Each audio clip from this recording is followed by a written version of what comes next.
Di era di mana kemacetan dan polusi udara menjadi salah satu masalah serius kota-kota besar seluruh dunia, bukan hanya di Indonesia, maka buku ini menawarkan solusi yang mungkin kelihatannya sederhana, tapi bisa revolusioner.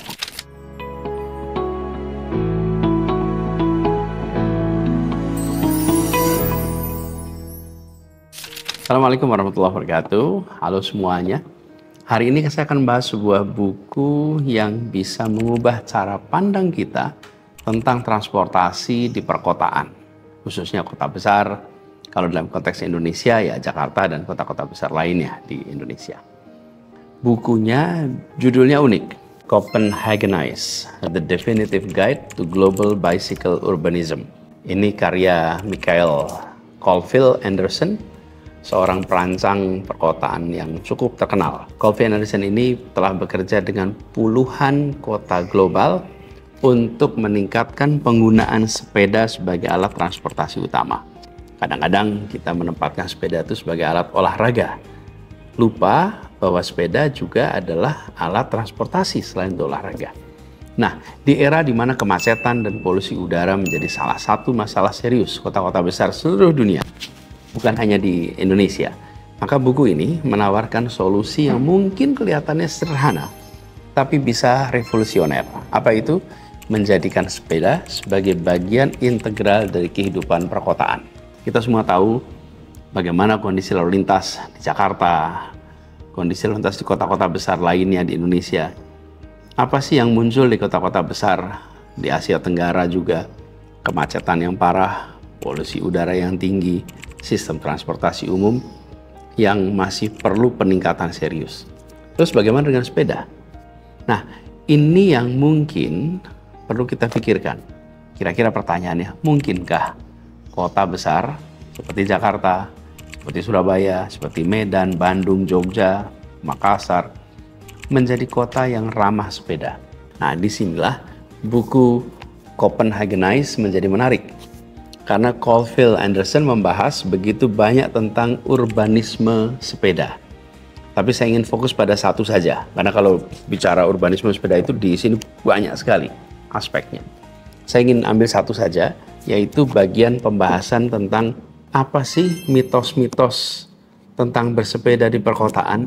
Jadi saya akan coba fokus pada 5 mitos yang sangat relevan dengan situasi di kota-kota besar di Indonesia termasuk di Jakarta.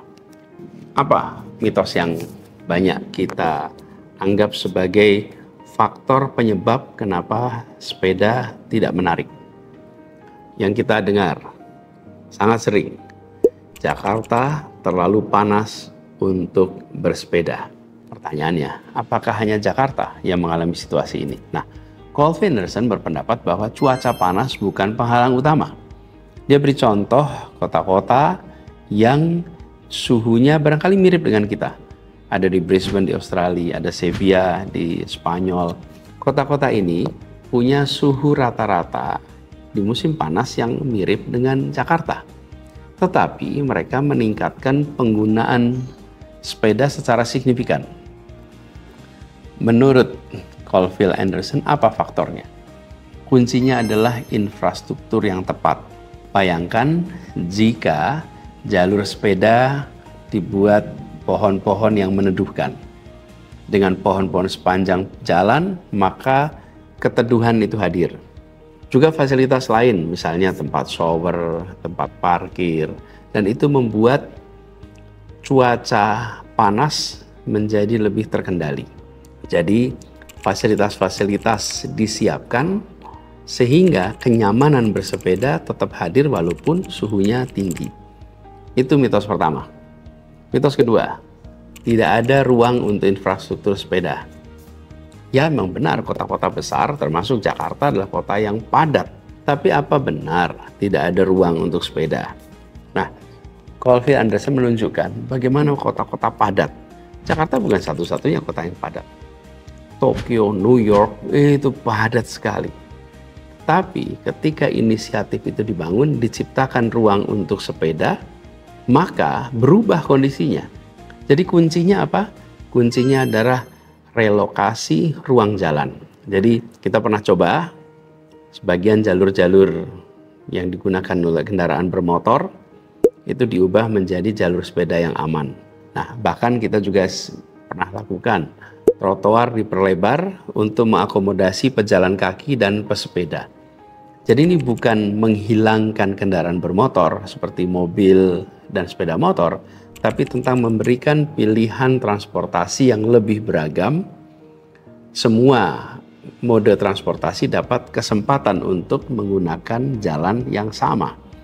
Jadi ini yang kita sering sebut sebagai complete street, itu ada untuk berjalan kaki, ada untuk sepeda, ada kendaraan bermotor, ada untuk transportasi umum.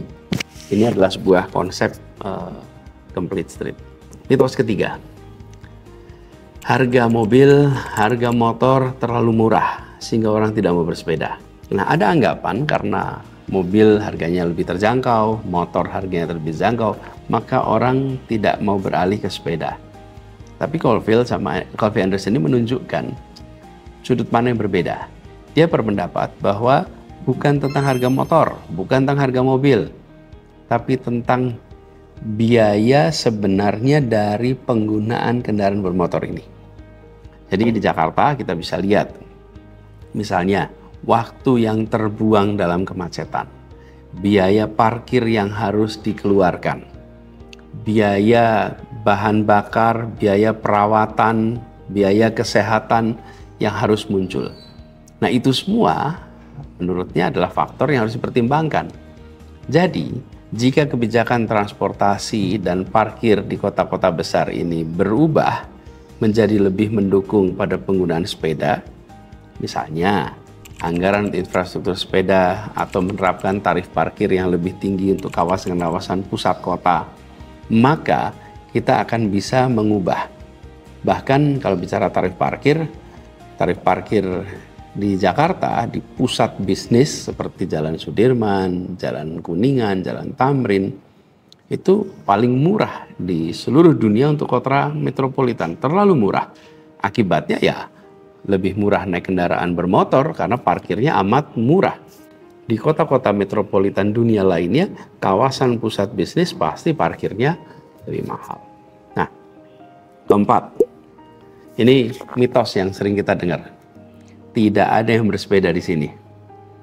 Banyak yang mengungkapkan, Jakarta nggak ada yang bersepeda. Tapi betul begitu. Nah, Colville Anderson menegaskan bahwa ini seringkali adalah hambatan psikologis. Dalam kenyataannya, selalu ada orang yang bersepeda dan rumah-rumah itu punya sepeda, termasuk di Jakarta. Contohnya begini, saat Car Free Day. Saat Car Free Day itu, karena jelas ada tempatnya, jelas ada ruangnya untuk bersepeda, maka banyak yang punya sepeda itu berdatangan dan bersepeda rame-rame. Jadi ini bukan sepeda untuk olahraga ya, tapi seperti road bike yang membutuhkan baju khusus, fasilitas khusus, tapi sepeda sebagai alat transportasi yang digunakan sehari-hari. Karena itu kami ketika dulu saya bertugas di Jakarta, kami percaya bangun infrastruktur sepeda yang baik, bangun secara terintegrasi, maka yang menggunakan sepeda akan berdatangan memanfaatkannya. Jadi kita harus mulai dengan menciptakan infrastruktur yang nyaman untuk pesepeda. Ini mitos kelima, mitos terakhirnya. Butuh waktu panjang, bahkan bisa sampai 40 tahun untuk mengubah budaya transportasi.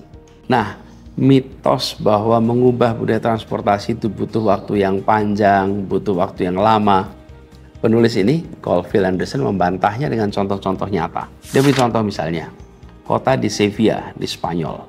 Ketika membangun infrastruktur sepeda dengan serius, maka pengguna sepeda itu melonjak dari 0,5% menjadi 9% dalam waktu 6 tahun.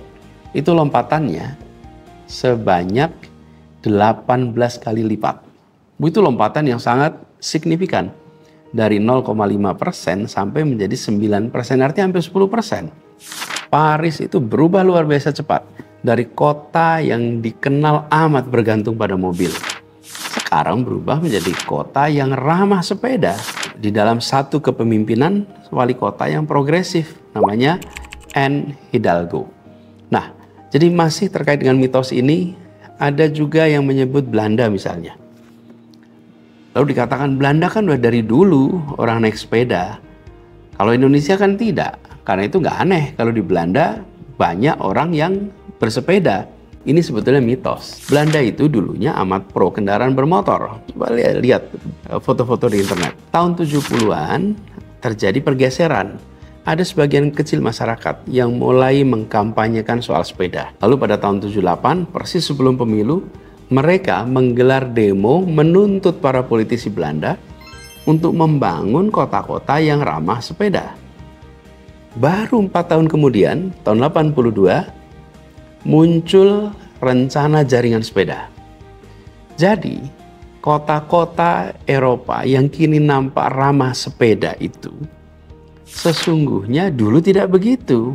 Dulu mereka juga mobil, motor, tetapi kemudian mereka secara serius mengadopsi pendekatan membangun fasilitas untuk sepeda.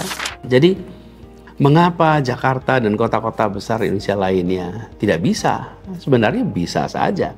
Kalau ada komitmen yang kuat, kalau ada perencanaan yang matang, perencanaan yang tepat, maka perubahan signifikan itu bisa terjadi dalam waktu yang tidak terlalu lama. Apa pelajaran penting dari buku Copenhagenize ini? Pertama, banyak hambatan untuk menjadikan sebuah kota besar itu ramah bersepeda, itu adalah hambatan dalam pikiran kita. Kalau hambatan pikiran kita diubah, maka ini bisa berubah. Lalu yang kedua, perencanaan yang tepat, komitmen yang kuat, membuat transformasi itu bisa berjalan lebih cepat dari yang kita kira. Karena respon di masyarakat pun akan jauh lebih cepat daripada yang diduga.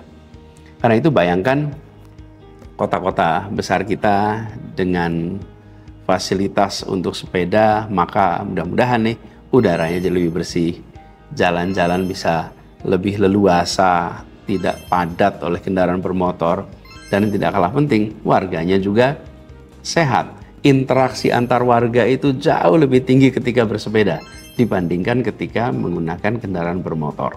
Jadi ini bukan sebuah gagasan yang mustahil untuk direalisasikan.